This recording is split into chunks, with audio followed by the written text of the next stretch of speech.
everyone, welcome back to my channel. Today we have 4 giant stacks of book releases that came out in June to go through. I have them sorted by release date and there were a lot in June, so let's get right into it.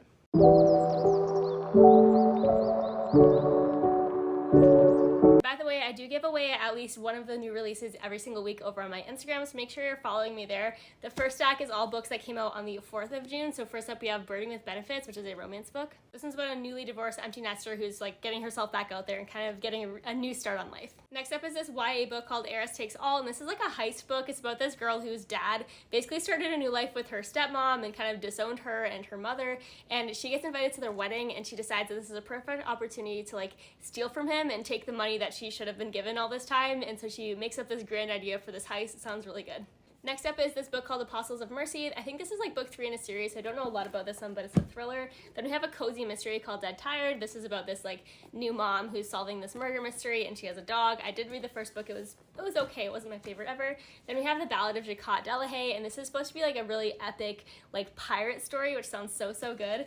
We also have this sci-fi romance book called Fiasco. I also read the first book in this one and didn't fall in love with it. It was just okay, so I'm not sure if I'm going to read this one or not. Then we have this romance called Whiskey Business, and this is about a like grumpy Scottish whiskey distiller, so it's going to be a Grumpy Sunshine romance. We also have this YA romance book called Annie LeBlanc is Not Dead Yet, and this is about this girl who's trying to bring back from the dead her best friend, who's also the love of her life, and it comes at a cost, of course. We have a new memoir that's called Ambition Monster, and this is about like workaholism and basically like creating a work-life balance. We also have this one called Nice Work, Nora November, and this says, now that Nora is not dead, only one question remains: what does she want to do with her life? This is about a girl who did like clinically die for a little bit, but she was brought back to life, and so she has this new lease on life. We have a poly romance called Triple Sec. This is the same author as Chef's Kiss, which I've heard really good things about. We have Swift River. This is one of the ones that I am giving away on my Instagram because I have 2 copies of this one. We have Not Here to Make Friends, which is a romance book. It says it's a villain romance novel, which sounds very interesting. I Kiss Sarah Wheeler is a newly released in paperback. This was a hardcover previously. I love the paperback cover so much better, so I'm really excited to read this one. We have another memoir, and this one's actually a graphic novel memoir, which is one of my very favorite ways to read memoirs, so I'm super excited for this one.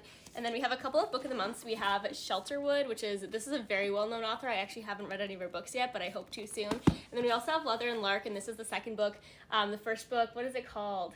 I don't even remember what the book is called. That's so bad.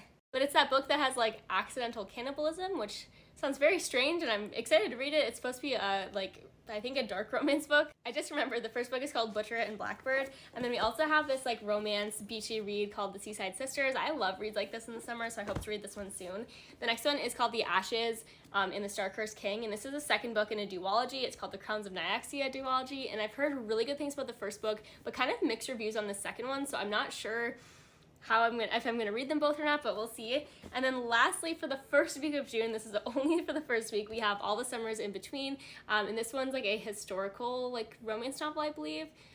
Maybe not historical. I don't know if 1970s counts as historical, but it's set in the Hamptons and it looks really good. I'm planning to read this month. Moving right along to the books that came out in the second week of June, the first one we have is called Horror Movie, and I can't wait for this. This is a very quick read. I hope to read this either this month or next month, and it says it's a chilling twist on the cursed film genre from the best-selling author of The Cabin at the End of the World. So super excited, really well-loved author. We also have a new Ali Hazelwood. I have already read this one. This one was okay. It's called Not in Love, and she prefaces this book by saying that there's not a whole lot of plot going on. It's a lot of spice, and that is accurate, and I did enjoy it, but not as much as some of her other books. We also have this book. I have 2 copies of this somewhere in this stack. We have A Talent for Murder. This one sounds so good. This is another one I'll be giving away on my Instagram. And this one's about this woman who's a newlywed librarian, and she starts to suspect that her new husband is actually a serial killer. Like, say less, absolutely cannot wait to read that one. We also have 2 copies of this one. This one is called 6 More Months of June. And this is like a romance debut novel, and it looks really good, super summery. Next up is Ellen Hildebrand's very last Nantucket novel, which I'm so depressed about because I love her books so incredibly much, but this one's supposed to be really good. It's called Swan Song. It's technically, I think, book 4 in a series, though, so I'm reading the first book in the series this month because I haven't read any of them yet. And then the next one is Catherine Senner's new book called The Rom-Commers. I've heard like mostly good things about this one so far, but I have heard a little bit of mixed reviews. This one's about this romance author who can't seem to like write her own happy ending. She can write them for her books, but she's kind of trying to find that for herself. In this book, I think, is finally going to discover it. We also have this one called The Stars Too Fondly, which is like a romance sci-fi book. It looks really cute. Next up is this one called Everyone I Kissed Since You Got Famous. So this is going to be like a second chance romance. One of them became like a very famous individual, and then the other one, of course, did not, and they're going to end up reuniting and rehashing that romance, which I'm excited for. Next one is called Curvy Girl Summer, which is supposed to be a very like funny rom-com book. Then we have 2 copies. There's a lot of duplicates in this week. We have 2 copies of Middle Tide, so I will be giving away one of these. This one's a thriller, and it's about this person that gets like accused of a murder. There's a murder in a very small town, and all signs are pointing to this very reclusive individual who kind of just minds his own business. Next up is that other copy. So this is the copy I'll be giving away of A Talent for Murder. We also have the final act of Juliet Willoughby, which I think this one's like a historical thriller. These 2, I believe, are just newly released in paperback. So we have You Were Always Mine, as well as Everything's Fine. I think these came out last year, and these are just the paperback editions. I'm so excited for this memoir. This one's called Just Add Water by Katie Ledecky. And if you watch swimming at all, or if you follow it even in the slightest, I'm sure you've heard of her. She is absolutely incredible. And I'm just really excited to read this. I was a swimmer, and I still swim just for fun, so I am super up my alley. Cannot wait for this one. Next up is this YA book called Hearts of Fire and Snow. And this one says 2 souls bound together, one last chance to reunite. Then we also have this other YA novel called The Ghost of Us. We have this fantasy book called The Concealed. This other fantasy book called Running Close to the Wind.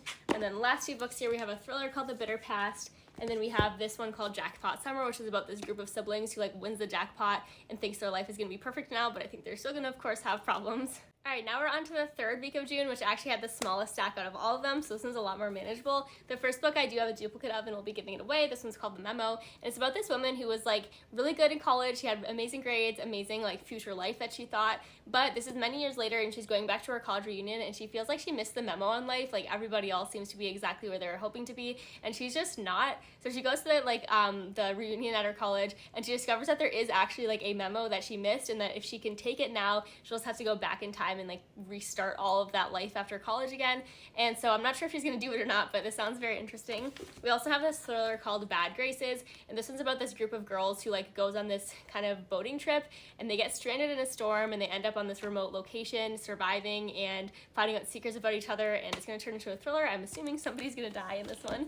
We have One Star Romance, which is about this woman who has to very publicly go down the aisle at her best friend's wedding with this guy who rated her book 1 star and like talked about it everywhere, so everyone knows that he hates her book, and so it's a very uncomfortable situation. We also have this newly released in paperback book called Sunshine Nails. I read this one about a year ago, and it's about this family-owned nail salon, and there is a like competitor nail salon that opens up across the street, and it's a chain salon, and it's taking like all of their business, and so they try to like basically sabotage the other nail salons so they can get their business back. We also have The Nature of Disappearing. This is the same author as The Silent Woods, which I'm so excited for this one. This one's about this girl who her like old best friend goes missing in the middle of the woods, and she kind of gets sucked back into caring because she was not really friends with her group of friends anymore that she was in high school. She kind of separated herself from this, but she gets sucked back in to try to figure out what happened to that friend. We also have this one called The Wife App, which is like this group of women that's monetizing the like tasks that wives normally perform, like the emotional and unseen labor. They create like an app that basically gets them to get paid for all of those things. We also have this sapphic romance called Home Field Advantage. This is a romance between a football player and a cheerleader, and it looks so cute. I can't wait to read this one.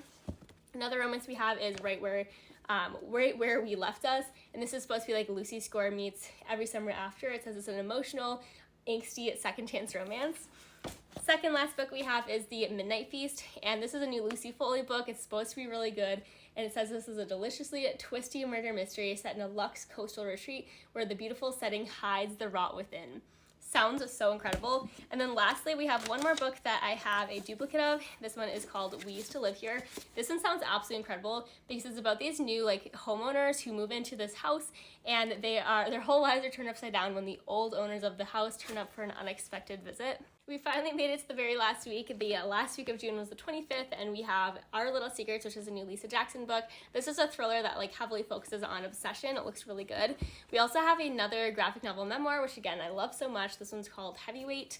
We have Under Your Spell, which at this point I have already read. This is a romance book, and it is really good. It's about this woman who, after a very bad breakup, her and her sisters cast this spell that they used to do in high school that's called like the breakup spell, and it basically ends up creating a very crazy life for her. She ends up getting kind of everything she could ever want, and it's really cute. We also have this one called Man in the Water, which is a like detective thriller. We have Sleep Like Death, which is a Sleeping Beauty kind of retelling, reimagining. This is the same author as I think it was called like Cinderella's Dead. Really popular book, so very excited to read this. We also have this book called Rules for Second Chances, which is of course going to be a second chance romance. The cover of this one has my heart. I'm absolutely obsessed with it. It's so cute. We also have 2 books that are the same, so another duplicate I'll be giving away over on my Instagram. This one is called Honey, so I have 2 copies of this one, and this is like a millennial coming-of-age story. I think it's set in the 90s, so it looks very good.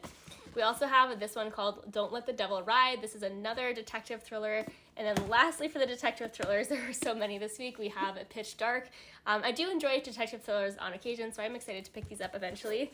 We also have Moral Injuries, and this is supposed to be like a literary thriller. It's about this group of med students who have a long buried secret from like years and years ago that if it comes out could ruin all of their lives. So they're trying to keep this hidden, even though it seems like the secret might get revealed soon. We also have a Tangled retelling or reimagining. It's called Tangled Up in You. This is a Christina Lauren book, one of my favorite writing duos. They're so amazing. So I'm so excited for this one. This is like book 4 in a series, but they're not really connected. This is just the 4th like Disney retelling that's been published under this series.